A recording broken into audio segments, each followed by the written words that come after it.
पट्टी लागणार आहे, त्याच्यामुळे या तर सगळ्या छोटे बारकावे, कुठे काय करावं लागेल, कसं घ्यायचं आहे, हे सगळं डिटेलमध्ये तुम्हाला सांगितलेलं आहे. ते या बाहीचा सेंटर पॉईंट येईल, इथून आपल्याला ही बाही या पद्धतीने लावायची.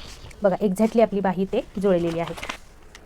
चेस्ट आहे आपली 39, त्याला भागिले 4 करायचं आहे आणि -0.5 करायचं आहे. तर उत्तर येणार आहे 9.25. ओम साईराम मैत्रिणींनो, जयश्री फॅशन हबमध्ये मी जयश्री आपल्या सर्वांचं स्वागत करते. आणि आजच्या व्हिडिओमध्ये आप स्लीव्ज कशा कट करायच्या आहेत ते बघणार आहोत. कारण कालच्या व्हिडिओमध्ये जर एकाच व्हिडिओमध्ये सगळं द्यायचं म्हटलं तर व्हिडिओ खूपच मोठा होऊन जातो आणि मग तिथं मोठा व्हिडिओ झाल्यानंतर तो बघायला पण तेवढाच अवघड होऊन जातो, बरोबर. मग आणि कसं होतं की या सगळ्या गोष्टी बेसिक आहेत आणि त्या गोष्टी तेवढ्या डीपमध्ये सांगायच्या असतील तर आपल्याला तेवढा वेळसुद्धा जास्त द्यावा लागतो. आणि म्हणूनच मग कालच्या व्हिडिओमध्ये आपण याचा बॅक आणि फ्रंट पार्ट ड्राफ्टिंग बघितलं आणि आजच्या व्हिडिओमध्ये मी तुम्हाला याची बाही कशी कट करायची हे डिटेलमध्ये सांगणार आहे. त्याचबरोबर या पार्टमध्ये जेव्हा आपल्याला बॅक साईडमध्ये काय चेंजेस करायचे असतात हे पण तुम्हाला डिटेलमध्ये सांगणार आहे. तर व्हिडिओ शेवटपर्यंत बघा. बाही आपल्याला आर्महोलवरती मोजून कशा पद्धतीनं घ्यायचं असतं आणि त्यानुसार बाही कशी कट करायची असते. पहिला तर यासाठी आपल्याला पहिला आर्महोल मोजून घ्यायचा आहे, दोनही पार्टचा, बॅक आणि फ्रंटचा. यानंतर त्या प्रमाणात ही बाही कशी कट करायची हे सुद्धा अगदी डिटेलमध्ये व्हिडिओमध्ये सांगितलेलं आहे. त्यामुळे व्हिडिओ शेवटपर्यंत पहा, तुम्हाला परफेक्ट बाही कटिंग करायला जमणार आहे. ओके, तर चला इथे वेळ न घालवता आपण बाहीच्या कटिंगला सुरुवात करूया. हा व्हिडिओ खूप इम्पॉर्टंट आहे. या व्हिडिओमध्ये मी 2 पॉईंट तुम्हाला सांगितलेले आहेत की जे नवीन शिकणाऱ्यां असो किंवा या अगोदरही ज्यांनी व्हिडिओ बघितलेले असो त्यांच्यासाठी खूप महत्त्वाचे आहेत. व्हिडिओ बघितल्यानंतर ते पॉईंट तुमच्या लक्षात येतीलच. आणि तुम्हाला हा व्हिडिओ कसा वाटला हे मला कमेंटमध्ये जरूर सांगायचं आहे. व्हिडिओ सगळेजण बघता तुम्ही भरपूर, पण लाईक मात्र खूपच कमी दिसत आहेत. लाईक करायला कितीसा वेळ लागतो असा? आपल्याला एवढं चांगलं शिकायला मिळतं आहे तर त्याच्यासाठी, त्याच्या मेहनतीसाठी एक लाईक तर देऊच शकता ना. तरच चला, पहिल्यांदा तुम्ही सगळ्यांनी या व्हिडिओला लाईक करायचं आहे आणि त्यानंतर एक छानशी कमेंटसुद्धा करायची आहे, कारण व्हिडिओ खूप युजफुल आहे. व्हिडिओ बघितल्यानंतर हे तुमच्या लक्षात येणारच आहे. आता व्हिडिओतच बघून या. ओके, तर चला आता जो मी पॉईंट तुम्हाला सांगणार आहे की, आणि हा तुम्हाला खूप महत्त्वाचा आहे, हा तुमच्या दृष्टीने पाहणं आणि त्या पद्धतीने करणं. ओके, तर हा जर पॉईंट तुमच्या लक्षात आला तर तुम्ही ब्लाऊज अगदी परफेक्ट स्टिच करू शकणार आहात. क्लिअर आहे? तर चला तो काय पॉईंट आहे ते बघूया. तर आता आपल्याला हे आर्महोल चेक करून घ्यायचं आहे. आपला आर्महोल किती आलेला आहे टोटल? राऊंड फिगर आपला आर्महोल आलेला आहे 17.5. ओके, हा राऊंड फिगर जरी आपण पकडायचं म्हटलं तर आपण टोटल 18 राऊंड पकडूयात ह्याचा. ओके, तर 18 म्हणजे फ्रंटला 9 आणि बॅकला 9 या पद्धतीने आपला आर्महोल यायला पाहिजे. तर हा येतोय का? तर ते आपण बघूयात आता. तर इथे आर्महोल चेक करत असताना आपल्याला काय करायचं आहे, अर्धा इंच वरती शिलाई दिल्यानंतर शोल्डर जोडण्यामध्ये जाईल हे, बरोबर. इथून खाली आपल्याला हे आर्महोल चेक करायचं आहे. तर या पद्धतीने मी इथे टेप लावला आणि इथून कर्वमध्ये आपल्याला हा आर्महोल चेक करायचा आहे. तर हा आपला किती आलेला आहे? अर्धा 9 यायला पाहिजे होता, बरोबर. 9च्या पुढे 1 सूत येत आहे, म्हणजे तेवढं चालणार आहे. ठीक आहे, एवढं आपलं हे आलेलं आहे ते. तर हे फिटिंगच्या लाईनपर्यंत, बरोबर. आणि तिथून पुढे आपलं हे मार्जिन आहे, ते मार्जिन येणारच आहे त्याच्यामध्ये, बरोबर. तर हे किती आलेलं आहे? टोटल आर्महोल आपला आलेला आहे 10.75. इथे आपण 10.5 लिहिले, इथे 10.75 लिहूयात. ओके, तर हा आहे आपला आर्महोल फ्रंटचा. यानंतर बॅकचा आर्महोल आपल्याला बघायचं आहे किती आलेला आहे. तर बॅकच्या आर्महोलला आपण वरून अर्धा इंच हे आपलं शोल्डर जोडण्यासाठी लागेल. तिथून खाली आपल्याला हा आर्महोल मोजायचा आहे. तर या पद्धतीने जेव्हा आपण आर्महोल मोजू त्यावेळेला बघा आपला हा आर्महोल 9 कुठं आलेला आहे? तर इथं आलेला आहे, बरोबर. आणि आपली फिटिंगची लाईन कुठं आलेली आहे? तर इथे पुढं आलेली आहे. ती किती? जवळजवळ पाऊण इंच पुढं आलेली आहे. तर तुम्हाला काय करायचं आहे, जिथे आपलं पाठीमागे 9 इंच आलेलं आहे तिथेच तुम्हाला हे डॉट पॉईंट देऊन घ्यायचं आहे. ओके, आणि त्यानंतर त्याच्या पुढे 1.5 इंच शिलाई मार्जिन घ्यायचं आहे. क्लिअर? असं केलात तर तुमचं जे बॅकमध्ये एक्स्ट्रा कुठे आहे ते जास्ती होणार नाही आणि तुमचं फिटिंग पण प्रॉपर येणार आहे. तर या पद्धतीने मी ब्लाऊज शिवलेला आहे, त्यामुळे तुम्ही ही पद्धत मेथड वापरलात बेस्ट आहे. दोनही फ्रंट अँड बॅकचे मुंडाघेर पण सेम येतात आणि कुठे कमी किंवा जास्त पण होत नाही. तर अजून एक याच्यामध्ये मी तुम्हाला सांगण्याची पद्धत म्हणजे काय, जेव्हा डीप नेक असतो त्यावेळेला या मेथड वाईज कसं आहे की जितकं पाठीमागच्या बाजूने म्हणजे 5 इंच आहे आपला हे, तर त्याच्यानुसार मायनस आहे. पण इथे ही पद्धत न वापरता मी जी तुम्हाला सांगते ती पद्धत वापरून बघा. त्यानुसार तुमचं इथे आर्महोलला सुद्धा कुठेही एक्स्ट्रा कापड होणार नाही जे इथे राहतं ते. तर जेव्हा गळा तुमचा 8च्या खाली जाणार आहे त्यावेळेला तुम्हाला काय करायचं आहे, जी पण तुमची चेस्ट आहे त्याच्यामध्ये तुम्हाला -0.5 करायचं आहे. चेस्ट आहे आपली 39, त्याला भागिले 4 करायचं आहे आणि -0.5 करायचं आहे. तर उत्तर येणार आहे 9.25. तर हे 9.25 आपल्याला या चेस्ट लाईनवरती घ्यायचं आहे. तर हे बघा, जर तुम्ही या पद्धतीने मार्किंग घेतलात तर तुमचं हे मार्किंग पण प्रॉपर येणार आहे आणि हा आर्म होल पण तुम्हाला प्रॉपर बसणार आहे. तर मी या मार्किंगप्रमाणे कटिंग घेणार आहे आणि तुम्हाला याचा ब्लाऊज पण स्टिच करून दाखवणार आहे. तर या पद्धतीने मी इथे ही लाईन खाली ड्रॉ करून घेते आणि त्याच्या पुढे हे 1.5 इंच शिलाई मार्जिन. तर हा 1.5 इंचांचा पॉईंट आणि हा मार्जिनच्या पॉईंट बरोबर.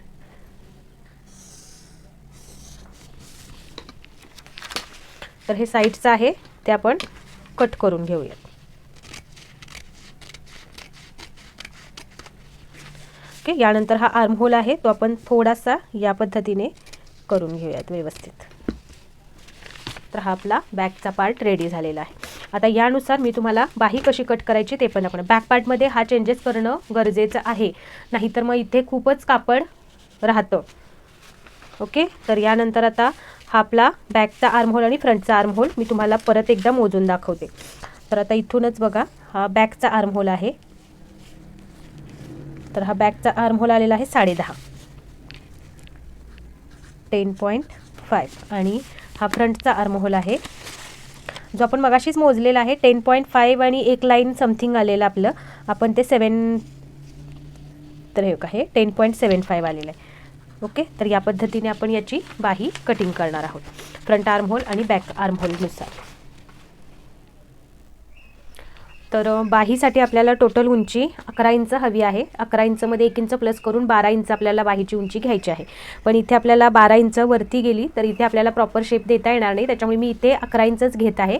आपण खालच्या बाजूनी फॅब्रिकवर कट करताना 1 इंच वाढवून कट करणार आहोत. चालेल, तर इथे मी खालून 11 इंच घेतलेली आहे. तर थोड्या अंतरावर पुढे पण 11 इंचवरती एक पॉईंट देऊन इथे लाईन आपण स्ट्रेटमध्ये ड्रॉ करून घ्यायची. ओके, यानंतर आपल्याला कॅप हाईटचं मार्किंग करायचं आहे. ते कसं, चेस्ट डिवायडेड बाय 10. तर उत्तर येणार आहे 3.9. तर हे आपल्याला घ्यायचं आहे इथून खाली 3.9. कुठे येणार आहे, इथे. त्यानंतर थोडंसं पुढच्या बाजूला 11 वरती आहे बघा, इथे खाली टेप ठेवला आणि वरून 3.9 आले, तिथे आपल्याला एक मार्क देऊन घ्यायचा आहे. तर ही असणार आहे आपली कॅप हाईट. तर इथे एक लाईन ही आपण ड्रॉ करून घेतली. तर अजून एक आपल्याला आता किती, 11 वरती म्हटल्यानंतर 5.5 वरती एक लाईन आणि 8.5 वरती एक लाईन आपल्याला ड्रॉ करायची आहे. या 2 लाईन्सवरती पण आपल्याला बाहीची रुंदी आहे ती मोजून घ्यायची आहे. तर या पद्धतीने आपण ह्या 2-3 लाईन्स ड्रॉ करून घ्यायच्या. आता याच्यावरती ही कॅप हाईटची लाईन आहे आपल्या बरोबर, वरच्या बाजूनी 1 इंच आणि अर्धा इंचावर 2 मार्क आपल्याला करायचे आहेत. त्यानंतर हे रुंदीचं मार्किंग आपण कसं घेत असतो, तर छाती भागिले 4 वजा 0.5. तर उत्तर येणार आहे 9.25. तर हे आपल्याला या लाईनवरती इथे 9.25 कुठे येत आहेत तिथे एक मार्क करून घ्यायचा. सेम खाली पण 9.25 जिथे येतात तिथे एक मार्क करून घ्यायचा. तर ही असणार आहे आपली साईडची फिटिंग लाईन, म्हणजे एक यामध्ये आपल्याला बॉक्समध्ये आपली बाही कट करायची आहे आपल्याला. ओके, तर आता या बाजूने 1.5 इंच कंपल्सरी. 1.5 इंच का, तर हे शिलाईसाठी आपण 1.5 इंच मार्जिन ठेवतो म्हणून.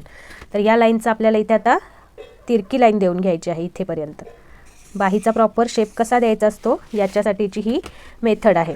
त्यानंतर इथे आपल्याला टेप ठेवायचा, या टेपचा इथे सेंटर पॉईंट देऊन घ्यायचा आहे.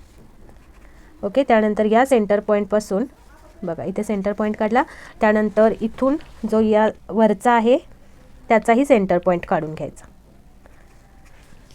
मधल्या पॉईंटच्या वरती आपल्याला इथे टेप ठेवायचा, वरती 0.25 आणि खाली 0.25 या पद्धतीने एक एक मार्क देऊन घ्यायचा.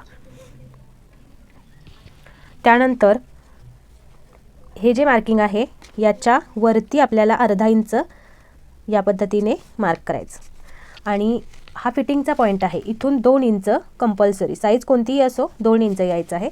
कमी साईज असेल तर 1.5 इंच यायचं आहे आणि इथून खाली 0.25 या पद्धतीने मार्क करायचं आणि या शेपपट्टीचा वापर करायचा आहे आपल्याला. बघा या पद्धतीने आपल्याला हे पॉईंट्स या लाईनवरती कसे येतील या पद्धतीने सेट करायचं. तर इथंपर्यंत पहिला मी हे पॉईंट देऊन घेते. ओके, यानंतर पट्टी फिरवायची. इथून खाली 0.25 खाली जायचं आहे. यानंतर या शेप पट्टीला आपल्याला असं ठेवायचं की इथंपर्यंत हे सगळे पॉईंट आपले त्याच्यात आले पाहिजे. तर बघा, हे इथे सुरू केलं याच्यातून इथंपर्यंत. ओके, तर हा असा नंतरनं थोडासा बाहेरून घेतला तरी चालणार आहे. हा शेप देऊन घेतला. आता हा आतला शेप आहे तो अर्धा इंचाचा आहे, तिथून आपल्याला द्यायचं आहे. तर हे इथंपर्यंतच येईल हे. ओके, तर हे या पद्धतीने घेतलं आणि यानंतर पट्टी फिरवून आपल्याला हा शेप या पद्धतीने घ्यायचा इथून. ओके, तर हा परफेक्ट शेप आपला झालेला आहे. यानंतर आता फ्रंट आर्महोल आणि बॅक आर्महोलचं मार्किंग करायचं. फ्रंट आणि बॅक आर्महोल, फ्रंट आर्महोल आहे फ्रंट आर्महोलवर आणि बॅक आर्महोलच्या ह्याच्यावरती मार्क करायचं आहे. तर हे पाठीमागचं बॅक आर्महोल आहे त्याचं आहे आपलं 10.5. तर हे 10.5 जिथे येतील तिथे आपल्याला एक मार्क करायचं आहे. तर हे बरोबर याच लाईनवरती आलेलं आहे, बरोबर. आणि फ्रंट आर्मवरती 10.75 हे या पद्धतीने बघायचं. तर हे आलेलं आहे आपलं इथे. ओके, 10.75. तर आता या दोन्हींचा आपल्याला काय करायचं आहे, सेंटर पॉईंट घ्यायचं आहे. इथून आपल्याला 1.5 इंच आतमध्ये मार्क करायचं आहे. तर हे येणार आहे आपलं मार्किंग इथे. आणि आता दंडघेर खाली आहे आपला 11 वरती आहे 10.5. तर त्याच्या अर्धे आपल्याला 5.25 येणार आहे. ओके, तर हे इथं मार्क केलं आणि ही लाईन आहे ही आपल्याला इथे ड्रॉ करून घ्यायची. त्याच्या बाहेर 1.5 इंच शिलाई मार्जिन असणार आहे. तर तेही इथे देऊन घेतलं आणि ही लाईन आपल्याला इथे या पॉईंट बरोबर जोडून घ्यायची. ओके, तर या पद्धतीने बाही तयार होईल. आता इथलं आणि इथलं अंतर आपल्याला मोजून घ्यायचं आहे. ओके, 5 वरती बाहीची रुंदी आहे 13.5. ओके, 13.5 भागिले 2, तर उत्तर येणार आहे 6.75. तर हे 6.75 हे 5च्या लाईनवरती आहे का, तर ते बघूयात. तर हे आलेलं आहे आपलं 7 पॉईंट आलेलं आहे. ओके, तर हे आपलं 6.75 यायला पाहिजे. तर ते कुठे येत आहेत, या इथे भेटते आपल्याला.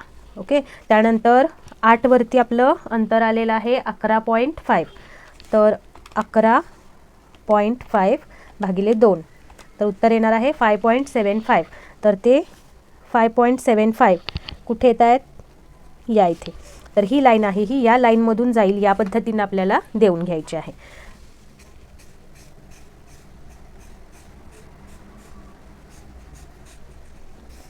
ओके, तर हा आपला बाहीचा शेप असणार आहे.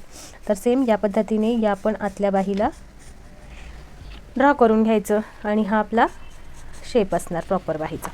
तर ही आपली बाही तयार झालेली आहे. हे कट करणं गरजेचं आहे, नाहीतर मग इथे बाहीला तुमच्या इथे मध्येच थोडंफार चून आल्यासारखं दिसून येतं. तर ते होऊ नये याच्यासाठी हे करायचं आहे. तर बाही उंची आहे आता ही आपण 10+1 या पद्धतीमध्येच तयार केली आहे असं म्हणूया. टोटल 11 इंच आहे. Cap height 3.9. 5 वरती अंतर आहे 8 वरती अंतर आहे 5.75 आणि 8 वरती अंतर आहे आपलं 13.5 भागिले 2 6.75. ओके, आणि इथं 5.25 आहे.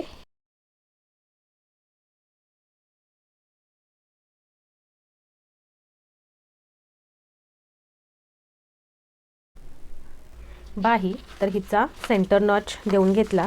त्यानंतर इथे पण आपल्याला एक नॉच फ्रंटचा देऊन घ्यायचा आहे. यानंतर ह्याचा बॅक पार्ट आपल्याला जोडून दाखवते. बॅक पार्ट इथे शोल्डर जोडलं जाईल.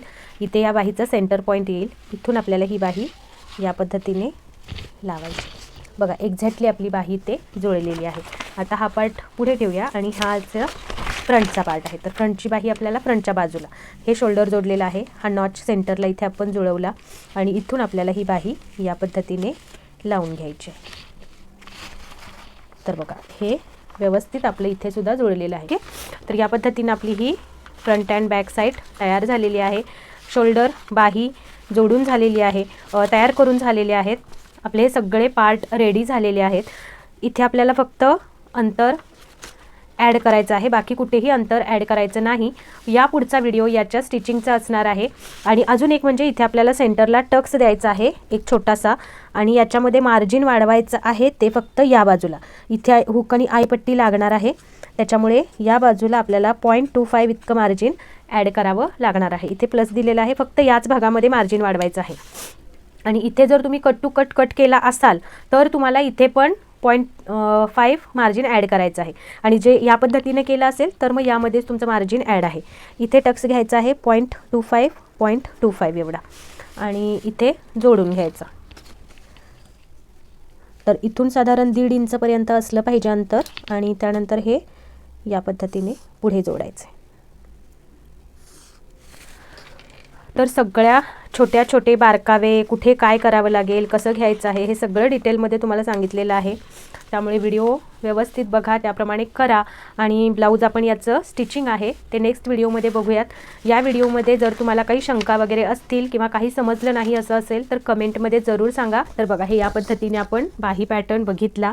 बाही पॅटर्न कसा झालेला आहे हे तुम्ही या पद्धतीने आपण स्टिचिंगसुद्धा पुढच्या व्हिडिओमध्ये बघणार आहे. हेच पॅटर्न वापरून आपल्याला बाही कशी कट करायची आहे. बाही ज्या वेळेला आपल्याला कमी घ्यायची असते, म्हणजे बाही उंची कमी हवी असते, त्यावेळेला याच बाहीमध्ये खालच्या बाजूनी फोल्ड करून आपण जेवढी उंची हवी आहे त्याच्यानुसार बाही आपण ॲडजस्ट करू शकतो. आणि जर समजा तुम्हाला बाही उंची लॉंग हवी असेल तर हीच बाही तुम्हाला पूर्ण ओपन करून घ्यायची आहे. आणि या बाहीपेक्षाही जास्त तुम्हाला बाहीची उंची हवी असेल तर सेम याच्या बाहेरच्या म्हणजे खालच्या बाजूने आपण बाहीची उंची वाढवू शकतो. वरच्या बाजूमध्ये काहीही चेंजेस करायचे नाही आहेत. ओके, तर या पद्धतीने हे बाहीचं कटिंग, हा आपला बॅक पार्टचं सुद्धा प्रॅक्टिस भरपूर करा. हा आहे आपला फ्रंट पार्ट. तर या पद्धतीनं हे आपले सर्व पेपर पॅटर्न्स तयार झालेले आहेत. तर हे जे मी तुम्हाला एका मेजरमेंटमध्ये दाखवलेलं आहे, तुम्ही तुमच्या आजूबाजूचे जे कोणी असतील त्यांची मेजरमेंट्स घ्या, त्याच्यानुसार तुम्ही पेपर पॅटर्न्स बनवण्याचा भरपूर पेपर पॅटर्न्स बनवून घ्या. म्हणजे तुम्ही प्रॅक्टिस भरपूर करा. मेजरमेंट्स कसे असतात, कुठल्या व्यक्तीचे कुठल्या बॉडी मेजरमेंट वाईज कशा पद्धतीनं त्याचं मेजरमेंट्स बदलत जातात, या सगळ्या गोष्टी ऑब्झर्व करायला शिका. कारण प्रत्येकाची बॉडी पॅटर्न वेगळा असतो. बॉडी पॅटर्ननुसार कसे चेंजेस करायचे असतात, त्यानंतर कुठल्या फॅब्रिकमध्ये किती लुझिंग घेतलं गेलं पाहिजे, फॅब्रिक कोणत्या कोणत्या प्रकारचे असतात, हे सर्व डिटेल्स आपण यापुढे येणाऱ्या व्हिडिओमधून बघणार आहोत. त्यामुळे व्हिडिओ तुमच्याकडून स्किप होऊ नयेत किंवा तुम्हाला त्याची नोटिफिकेशन सगळ्यात अगोदर मिळावी यासाठी चॅनलला सबस्क्राईब करून त्याच्या बाजूला जे बेल आयकॉन आहे ते प्रेस करून ऑलवरती सेट करून ठेवायचं आहे, की जेणेकरून जेव्हा नवीन व्हिडिओ माझा अपलोड होईल त्याची नोटिफिकेशन तुम्हाला सगळ्यात अगोदर मिळेल आणि ही युजफुल आणि इम्पॉर्टंट माहिती तुमच्याकडून मिस होणार नाही. तर चला, पटकन व्हिडिओला लाईक करा आणि सबस्क्राईबही करा. चला, भेटूया अशाच पुढच्या व्हिडिओमध्ये. तोपर्यंत ओम साईराम. काळजी घ्या स्वतःची. बाय.